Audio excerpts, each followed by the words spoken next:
उत्तर प्रदेश के मुख्यमंत्री योगी आदित्यनाथ का बस्ती जिले में दौरा था। मुख्यमंत्री योगी आदित्यनाथ आज बस्ती जिले के एडी एकेडमी धर्मपुर में आए हुए थे, जहां पर उन्होंने बस्ती जिले के पूर्व एमएलसी स्वर्गीय वाईडी सिंह की प्रतिमा का अनावरण किया। मुख्यमंत्री योगी आदित्यनाथ ने यहां पर एक जनसभा को संबोधित भी किया।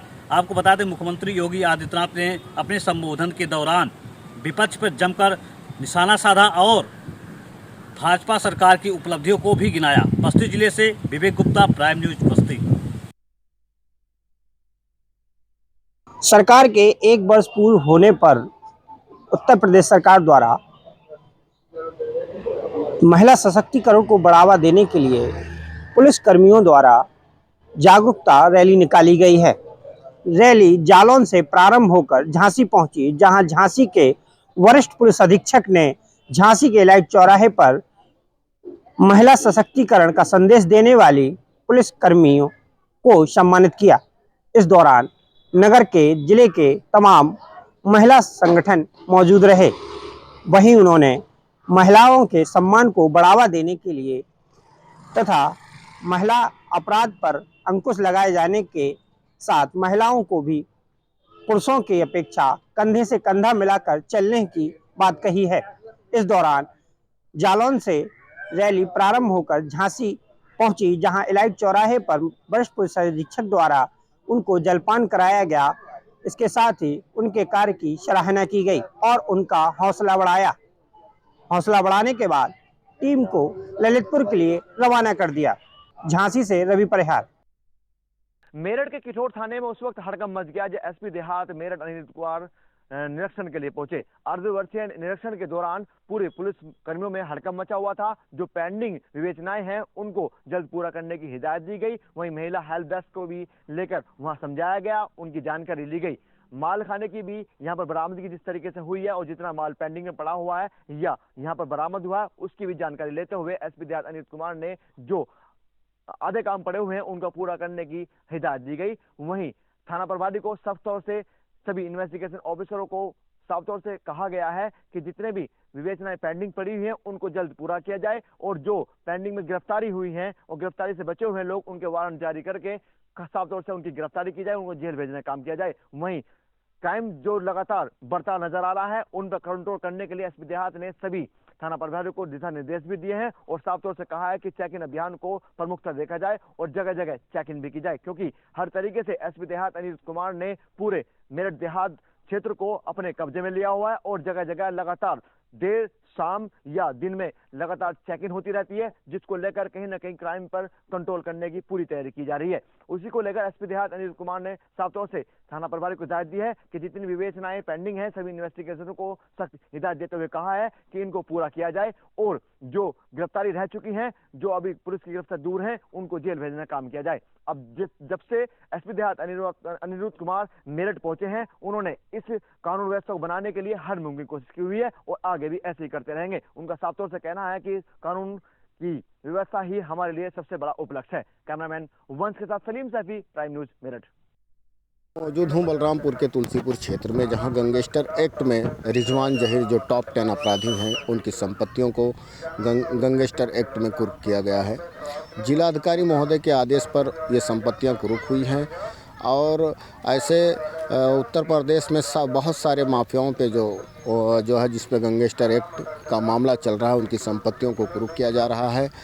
और एक बात और कहने को हम कहेंगे कि जो रिजवान जहीर के जो दामाद है रमीज़, जिनके ऊपर एक जो है पूर्व चेयरमैन का मर्डर करने का जो मर्डर हुआ था उसमें उनका हाथ पाया गया था, उसी में उनको जो है जेल भेजा गया था और उनकी पत्नी जो जेबा रिजवान है उनको भी जेल भेज दिया गया था और जेबा रिजवान के जो है बाप हैं रिजवान जहीर उनको भी जेल गैंगस्टर एक्ट में भेजा गया था। तो कहीं ना कहीं ये देखा जाए कि जो है योगी सरकार में जो गैंगस्टर एक्ट में जितने भी अपराधी हैं जिनकी संपत्तियों को कुर्क किया गया है और उन पे कार्रवाई की गई है, उनके संपत्तियों को कुर्क करने के बाद उनको जेल में डाल दिया गया है। बलरामपुर से मोहम्मद फारूक, प्राइम न्यूज़। शादी समारोह से लौट रहे बाइक सवारों को तेज रफ्तार ट्रक ने मारी टक्कर। मौके पे 3 की मौत, एक की हालत गंभीर होने पर डॉक्टरों ने जिला अस्पताल किया रेफर। मामला रायबरेली जिले का है। रायबरेली जिले के मिलेरिया थाना क्षेत्र के राही गांव में शादी समारोह में शिरकत करने के बाद वापस लौट रहे बाइक सवारों को तेज रफ्तार ट्रक ने टक्कर मार दी, जिसमें से 3 की मौके पर मौत हो गई। वहीं एक की हालत गंभीर होने पर डॉक्टरों ने उसे जिला अस्पताल रेफर किया है। दरअसल बताया जा रहा है कि राही गांव के रहने वाले चंद्रभान के घर में शादी समारोह का एक कार्यक्रम था, जिसमें शिरकत करने के लिए चंद्रभान की मौसी की बेटियां और भाई पहुंचे थे। शादी समारोह में कार्यक्रम समापन के बाद जब वो लोग वापस लौट रहे थे, तभी डिगिया चौराहे के पास उन्हें तेज रफ्तार ट्रक ने टक्कर मार दी। टक्कर लगने से चंद्रभान और उनकी मौसी की 2 बेटियों की मौके पर मौत हो गई। वहीं उसका भाई आर्यन की हालत गंभीर होने पर स्थानीय लोगों के द्वारा उसे जिला अस्पताल में भर्ती कराया गया, जहां डॉक्टरों ने प्राथमिक उपचार के बाद उसे जिला अस्पताल से ट्रॉमा सेंटर रेफर कर दिया है। यही नहीं, सूचना पाकर मौके पर पहुंची पुलिस मामले की जांच में जुट गई है।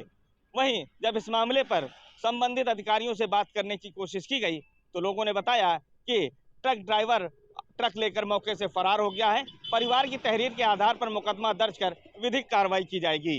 Mahtab Ahmad, prime news, Raebareli. मैनपुरी जनपद में एक मामला धोखाधड़ी का सामने आया है, जिसमें कानपुर के कुछ युवक उसमें धोखाधड़ी कर लोगों से पैसा ऐंठ रहे थे। युवक सरकारी आवास प्रधानमंत्री योजना के तहत जो आवास दिए जा रहे हैं, उनके बारे में लोगों को बताकर उनके साथ धोखाधड़ी कर, उनका डाटा कहीं से चोरी कर उनके साथ धोखाधड़ी कर रहे थे। उनको लॉटरी के नाम पर प्रधानमंत्री आवास योजना के तहत उनको आवास देने की बात करते थे और उनसे नए नए नंबरों से उनसे बात करते थे।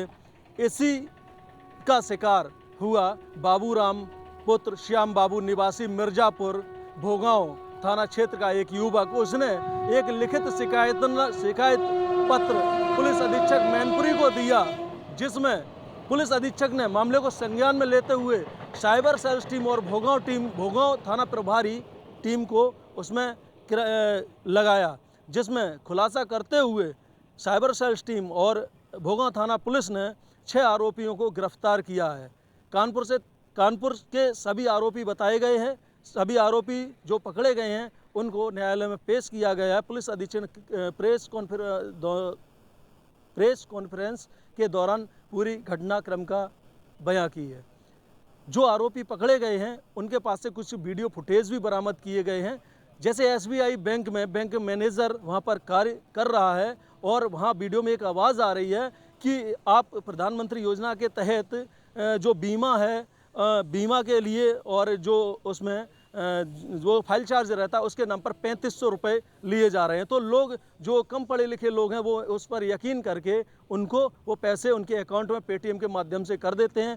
उसके बाद में अन्य किस्तों में भी 59,900 रुपये उनसे ऐसे किस्तों में लोगों से लिए जाते हैं। इसी तरीके से जब पूरा घटना का खुलासा हुआ तो आरोपियों के कब्जे से 4,83,000 रुपये पुलिस ने बरामद किए गए हैं। 1,35,000 जो काफ़ी बैंकों में खाते खुले हुए थे उनको सीज कराया है।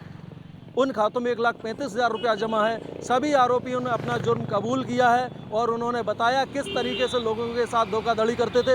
एक प्रमाण पत्र भी जारी करते थे प्रधानमंत्री आवास योजना का, जिनको लाभार्थियों को लाभ मिलता था। 2,73,000 बताते थे कि आवास के लिए उन्हें पैसा मिलेगा। 3500 रुपये वो इसलिए लेते थे, उन्हें बताते थे कि बैंक में जो बीमा उनका होगा और उनका फाइल चार्ज लगेगा। इस तरीके से उनके साथ में लगातार धोखाधड़ी कर रहे थे, जिनका पुलिस ने एक बड़ा खुलासा किया गया है। सभी आरोपी पुलिस की हिरासत में, उनसे कड़ी पूछताछ लगातार चल रही है। ऐसे ही तरीके से वो फर्जी सिमें भी बनाते थे। जो लोग मार्केट में सिमें रोड के किनारे बेचते हैं तो उनके साथ मिलकर उन्होंने काफ़ी सिमें फर्जी ले रखी थी दूसरों के नाम पर। उन सिमों से बदल कर कॉल करते थे। आरोपियों के कब्जे से रुपया तो बरामद किया है पुलिस ने। उसके बाद उनके साथ 3 बाइकें, 27 सिम कार्ड, 2 देसी तमंचे उनसे बरामद किए। भारी मात्रा में मोबाइल भी बरामद किए, जिनको वो बदल के प्रयोग करते थे। इस तरीके से पूरी घटना का खुलासा पुलिस ने किया है और साइबर सेल्स टीम और थाना भोगांव प्रभारी की उन्होंने भूरी प्रशंसा की है। इस घटना का खुलासा किया है। इसी तरीके से लगातार पुलिस अधीक्षक ने कहा जो भी आरोपी होंगे उनके विरुद्ध लगातार ऐसी ही कार्रवाई की जाएगी। क्राइम को मैनपुरी से जड़ से ख़त्म करना है। कोई भी आरोपी है जो उसे बख्शा नहीं जाएगा। मैनपुरी से कैमरामैन अजय शर्मा के साथ प्राइम न्यूज़ के लिए विकास तिवारी की रिपोर्ट। हरदोई में स्टेट हाईवे हरदोई लखनऊ मार्ग पर एक भीषण सड़क हादसा हो गया, जिसमें एक ई रिक्शा और वैगनार की आमने सामने हुई टक्कर में दोनों वाहनों के तो परखच्चे उड़ गए, साथ ही जो एक महिला, एक पुरुष और एक बच्चे का शव जो ज़मीन में गिरे तो वो छत विच्छत हो गए। उन शवों को देखकर लोगों की रूह भी कांप उठी। फिलहाल जो मौके पर करीब 7 लोग घायल हुए थे, पुलिस उनको लेकर ट्रामा सेंटर पहुंची, जहां पर इलाज के दौरान पहले एक ई रिक्शा सवार की मौत हुई, उसके बाद जो वैगनार का चालक था उसकी भी इलाज के दौरान मौत हो गई। तो मृतकों की संख्या कुल 5 पहुंच गई। जो 5 घायल हैं उनका इलाज चल रहा है। फिलहाल एसपी राजेश द्विवेदी भी घटनास्थल पर पहुंचे और मौके पर अस्पताल भी पहुंचे, घायलों का हालचाल लिया है। अब देखने वाली बात यह होगी कि जो घायल हैं उनका इलाज चल रहा है, उनको कब तक स्वास्थ्य लाभ मिलता है। यहाँ पर बता दें कि जो तेज़ रफ्तार का कहर है वो जनपद हरदोई में थमने का नाम नहीं ले रहा है। आए दिन तमाम ऐसी घटनाएं हो रही हैं जो तेज़ रफ्तार के कारण होती हैं। जो यह हादसा भी हुआ है उसमें जो वैगनार कार सवार के जो प्रत्यक्षदर्शियों का कहना है कि जो कार सवार था भयंकर स्पीड में लेकर के आ रहा था, उसने यह नहीं ध्यान दिया जो ई रिक्शा सामने से आ रहा है उस पर ठोकर लगी तो क्या नतीजा होगा। फिलहाल वैगनार चालक की भी मौत हो चुकी है, जो उसके अंदर घायल 3 लोग उनका इलाज चल रहा है। जो ई रिक्शा पर सवार थे 2 लोग उनका भी इलाज चल रहा है। Camera person अम्बुसा Deepak Gupta, prime news Hardoi. जहां यातायात विभाग हो या फिर परिवहन विभाग लगातार लोगों को जागरूक करने का काम कर रहा है, इसके बाद देखा जा रहा है कि जनपद में सड़क दुर्घटनाएं थमने का नाम नहीं ले रही हैं। वहीं आपको बता दें कि सुबह बिधुना थाना क्षेत्र के अंतर्गत ई रिक्शा चालक मंडी से सब्जी लेने के लिए जा रहा था, जहां पर पीछे से ई रिक्शा ने DCM में टक्कर मार दी। टक्कर लगने से ई रिक्शा चालक की मौत हो गई। सूचना पर पहुंची पुलिस ने शव को कब्जे में लेकर के पोस्टमार्टम के लिए भेज दिया है और विधिक कार्रवाई में जुटी हुई है। वहीं ई रिक्शा चालक की मौत होने के बाद परिजनों में कोहराम मचा हुआ है। Awadhesh Awasthi, prime news Auraiya. सोनभद्र के दुद्धी पुलिस को 53 लाख रुपए की अवैध शराब बरामद करने में एक बड़ी सफलता हासिल हुई है। जब दुद्धी कोतवाली पुलिस दुद्धी थाना इलाके के गड़दरवा के जंगल में गश्त पे जा रही थी तो वहाँ पे एक ट्रक जलने की सूचना मिली। जब पुलिस मौके पर ट्रक के पास पहुँच के उसकी तलाश देखा तो भूसे के नीचे अवैध रूप से 16,620 पेटियों में अवैध अंग्रेजी शराब छिपाया गया था। जब पुलिस ने उसको देखा तो पुलिस के होश उड़ गए, क्योंकि यह अंग्रेजी शराब हरियाणा से बिहार ले जाई जा रही थी। मगर जब चालक को दौड़ाकर पुलिस ने अपने कस्टडी में लिया और कड़ाई से पूछताछ किया कि इस तरह का अवैध शराब वो कहाँ ले जा रहा था और किस लिए ले जा रहा था, तब उसने कबूला कि हम राजस्थान के रहने वाले हैं और हरियाणा से बिहार ले जाके इस शराब को पहुंचाना था। जिस पे आज जंगल में अगले टायर पंचर हो जाने के बाद काफ़ी देर तक जब पंचर पे ही गाड़ी चलाते रहा तो रगड़ होने की वजह से गाड़ी में आग लग गई। टायर में आग लगने के बाद गाड़ी के केबिन में भी आग पकड़ ली, जिससे गाड़ी मौके पर आंशिक रूप से जल गई, जिसके वजह से ड्राइवर को जंगल में ही गाड़ी को खड़ी करना पड़ा। काफ़ी देर तक जब गाड़ी खड़ी रही तभी पुलिस जब वहां पहुंची तो पुलिस को इस तरह से 16,620 पेटियों में अवैध अंग्रेजी शराब बरामद हुई। Manoj Kumar, prime news, Sonbhadra. आगामी लोकसभा चुनाव की तैयारी को लेकर झांसी आए आबकारी मंत्री नितिन अग्रवाल ने एक बड़ा बयान दिया है।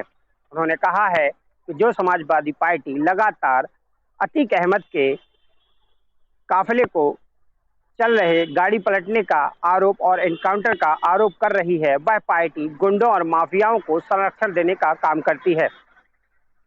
नितिन अग्रवाल ने झांसी के सर्किट हाउस में पत्रकारों से जानकारी देते हुए तो बताया कि उनका झांसी आने का मकसद आगामी लोकसभा चुनाव 2024 की तैयारी में व्यापारियों से वार्ता करना है तथा वह झांसी में एक व्यापारिक सम्मेलन में भाग लेने आए थे। इस दौरान उन्होंने अतीक अहमद के गाड़ी पलटने के और एनकाउंटर के सवाल पर कहा कि भारतीय जनता पार्टी द्वारा गुंडों और माफियाओं को खात्मा करने का काम किया जा रहा है और बुलडोजर लगातार अपराधियों के विरुद्ध कार्रवाई कर रहा है। लेकिन समाजवादी पार्टी लगातार गाड़ी पलटने और एनकाउंटर की जो चर्चाएं लगातार कर रही है, वह पार्टी गुंडों और माफियाओं को संरक्षण देने का काम करती है। लेकिन योगी सरकार लगातार अपराधियों के विरुद्ध ताबड़तोड़ कार्रवाई कर रही है और उन्होंने कहा है कि उनका उद्देश्य झांसी में व्यापारियों से वार्ता कर आगामी 2024 के चुनाव में नरेंद्र मोदी के नेतृत्व में फिर से भारतीय जनता पार्टी की सरकार बनाने में सहयोग करने के लिए व्यापारियों से अपील करने के लिए कहा है। कैमरा पर्सन के साथ रवि परिहार, प्राइम न्यूज़ झांसी। देश की 9 रत्न कंपनियों में शुमार एनटीपीसी की यूनिट औरैया ने एक नया करिश्मा कर दिखाया, जिसे देख करके आप भी दंग रह जाएंगे। यह करिश्मा है सोलर से बिजली उत्पादन प्लांट का। आपने बहुत से सोलर से उत्पादन करने वाले बिजली के प्लांट तो देखे होंगे, लेकिन ऐसा नहीं देखा होगा कि जहां पर ज़मीन का भी सदुपयोग करने के लिए कोई कार्य किया गया हो। जहां भी कोई प्लांट जो है ज़मीन पर लगाए गए हैं तो उनमें पेड़ पौधों को काट करके पर्यावरण को नुकसान करने के बाद ही कोई प्लांट को स्थापित किया जा सका है। तो वहीं औरैया के दिव्यापुर स्थित एनटीपीसी प्लांट में एक नया तरीका सामने आया है, जहां एक झील में सोलर प्लांट को लगाया गया है और वह भी 20 मेगावाट क्षमता का उत्पादन करेगी। वह भी प्रदेश में जो है एक पहला ऐसा प्लांट होगा जो किसी झील में बिजली का उत्पादन करेगा। आपको बता दें कि एनटीपीसी लगातार जो बिजली उत्पादन करके बिजली कंपनियों को बेचने का काम करती है, तो वहीं जो काम एनटीपीसी दिव्यापुर ने करके दिखाया है वह भी एक अपने आप में अहम है, क्योंकि उसने पर्यावरण को संरक्षण रखने का जो काम किया है वो प्रदेश का सबसे पहला स्थान माना जा रहा है। Awadhesh Awasthi, prime news, Auraiya. मैं इस वक्त बांदा जनपद के जिला चिकित्सालय परिसर पर खड़ा हूं, जहां कल 2 दिवसीय दौरे पर यूपी के डिप्टी सीएम ब्रजेश पाठक का आगमन हुआ। पहले दिन चित्रकूट में जाकर के वहां विकास कार्यों की समीक्षा की, तो वहीं स्थलीय निरीक्षण भी किया और आज सुबह 9:30 बजे ब्रजेश पाठक का काफिला बांदा के सर्किट हाउस पहुंचा और वहां आधा घंटा रुकने के बाद तत्काल वो काफिला बांदा के जिला अस्पताल के लिए रवाना हो गया। मैं कैमरा पर्सन के माध्यम से दिखाऊंगा कि ये बांदा का वही 300 बेड का जिला अस्पताल है जिसका आज यूपी के डिप्टी सीएम ब्रजेश पाठक ने उद्घाटन किया है। हालांकि इस जिला अस्पताल की बिल्डिंग में 300 बेड बनाए गए हैं। अत्याधुनिक मशीनों से मरीजों को सुविधा देने की पूरी व्यवस्था है। मेरे ठीक बगल में तंबू लगा हुआ है। इसी टेंट पर ब्रजेश पाठक ने आकर के महिला मरीजों के नवजात शिशुओं के लिए कहीं बेबी वॉकर दिया तो कहीं किसी के लिए खिलौना दिया। यूपी के सीएम योगी आदित्यनाथ ने जो स्वास्थ्य व्यवस्थाएं ग्राउंड जीरो पर तैयार की हैं उसका बखान करने के लिए यूपी के डिप्टी सीएम के साथ में बांदा सदर विधायक प्रकाश चंद्र द्विवेदी तो ही बांदा चित्रकूट सांसद आर.के. पटेल भी मौजूद रहे। उनके साथ में जिलाधिकारी दीपा रंजन और पुलिस अधीक्षक भी मौजूद रहीं।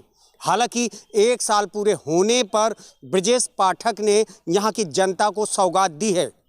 यूपी के सीएम योगी आदित्यनाथ के 6 साल बेमिसाल के तर्ज पर जिले के हर अधिकारी और वहां के जिला अध्यक्षों को ये जिम्मेदारी दी गई है कि सरकार के कामों को ग्रामीण स्तर तक पहुंचाया जाए। कैमरा पर्सन जितेंद्र द्विवेदी के साथ अरविंद सिंह गौतम, प्राइम न्यूज़, बांदा।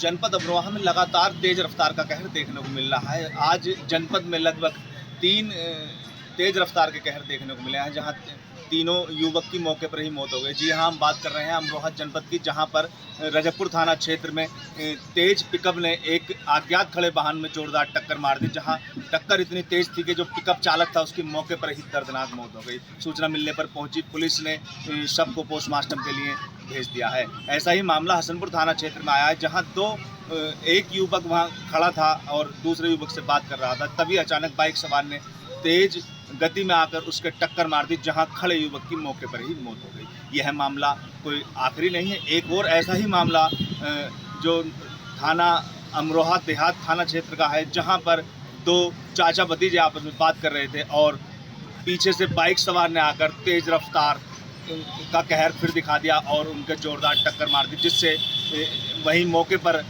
उसकी युवक की, उसके चाचा की वहीं मौत हो गई। यह अमरोहा जनपद में आज लगातार 3 मौतें तेज रफ्तार के कहर के साथ देखने को मिली हैं। Prime news, Sanjay Kumar, Amroha.